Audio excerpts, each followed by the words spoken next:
Hello learners, welcome to Gyani Zone. Today we will learn about lines and angles. So without wasting much time, let's start with the video. So we'll start with line. A line is a set of points that can be connected with a ruler.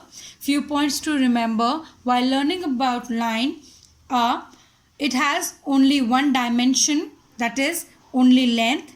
It has no endpoints. As you can see in the diagram, arrow marks are representing that it is moving indefinitely in both the directions. That means it is having no definite length and it is bidirectional. It is represented by symbol like this. That is, whenever we have to represent a line L as given here, so 2 points on line L can be represented in this manner, that is writing both the points and on top marking this symbol. Let's move to ray. So what is a ray? A ray is the set of all points in a single path beginning at an end and continuing in one direction. So points which we need to remember while learning about ray are it is having only one dimension just like line, but it has one endpoint. That means the source of the ray can be known. Since it is extended indefinitely in one direction, the length of ray cannot be measured.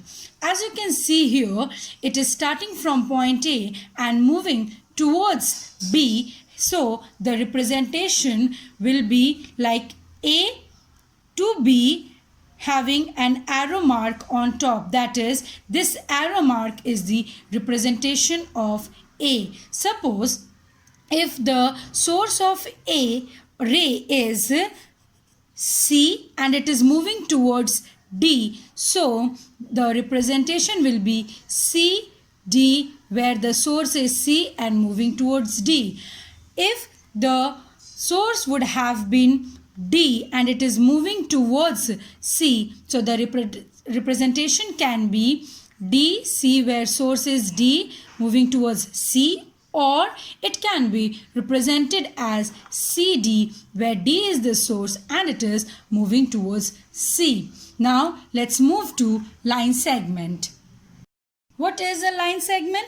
A line segment is a part of a line. As the name says that it is nothing but a segment or a part of a given line.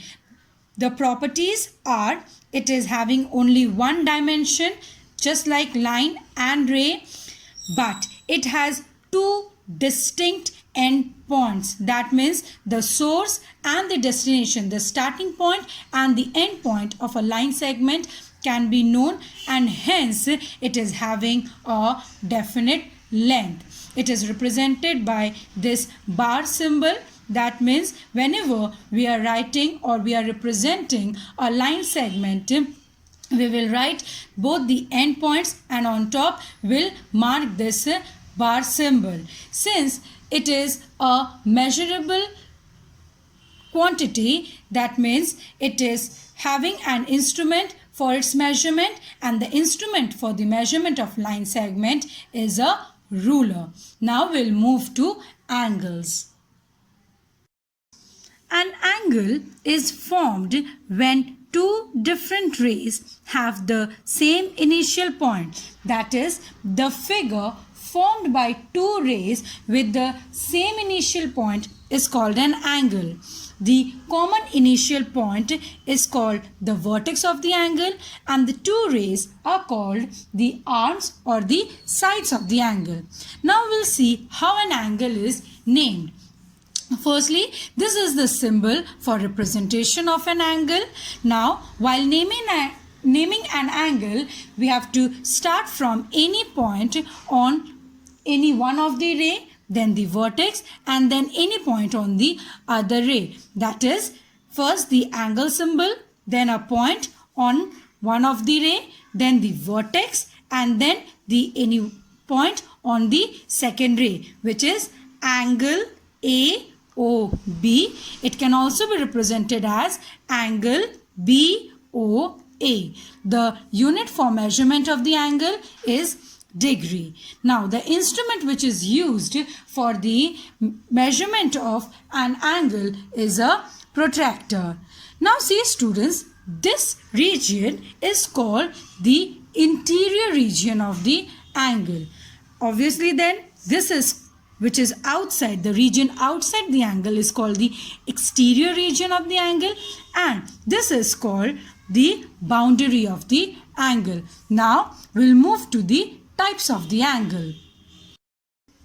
The angles are basically classified on the basis of their degree of measurement. The first angle is zero angle, an angle whose measure is 0 degree. Now in the given figure, two coinciding rays each OA have a common endpoint O, and therefore angle AOA is 0 degree. The next is acute angle, an angle whose measure is more than 0 degree but less than 90 degree. Suppose, for example, 1 degree or 79 degree. Those all are between 0 degree to 90 degree. Hence, those angles are called acute angle. Next is right angle. An angle whose measure is 90 degree is termed as right angles. So here one thing to note is, two rays making an angle of 90 degree are said to be perpendicular to each other or at right angle. Thus, see here we can say that OX and OY are perpendicular to each other, and it can also be written as OX perpendicular, this is the perpendicular sign, to OY. It means that OX and OY are two rays having common point O, and they are at 90 degree. Next is obtuse angle, an angle whose measure is more than 90 degree but less than 180 degree. Suppose from angle 91 degree or 179 degree, those all are obtuse angle. Next, straight angle, an angle of measure 180 degree. As you can see, it is just a straight line. It means what? Two right angles makes one straight angle. That means 90 degree plus 90 degree is equals to 180 degree. Here angle AOB or angle BOA is a straight angle. Next comes the reflex angle. An angle whose measure is more than 180 degree but less than 360 degree is termed as a reflex angle, like 270 degree, like 181 degree, all comes under the reflex angle category. Now we'll come to the last angle, which is complete angle. An angle whose measure is 360 degree is called a complete angle. Now see here, if a ray OA rotates about O and after a complete rotation takes the final position OA, then it traces it out an angle of 360 degree. Here one thing to note is, since the value is 360 degree, it means what? 2 straight angle, which is 2 multiplied with straight angle, is giving me 1 complete angle. That means 2 straight angle is equals to 1 complete angle.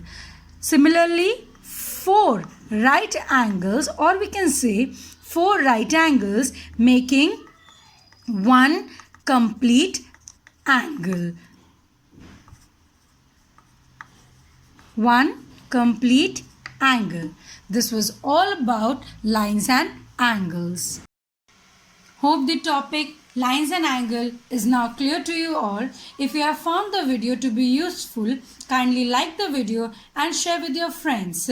To get the latest educational videos, do subscribe our channel Gyani Zone. Waiting for your doubts and queries in the comment box. Thank you.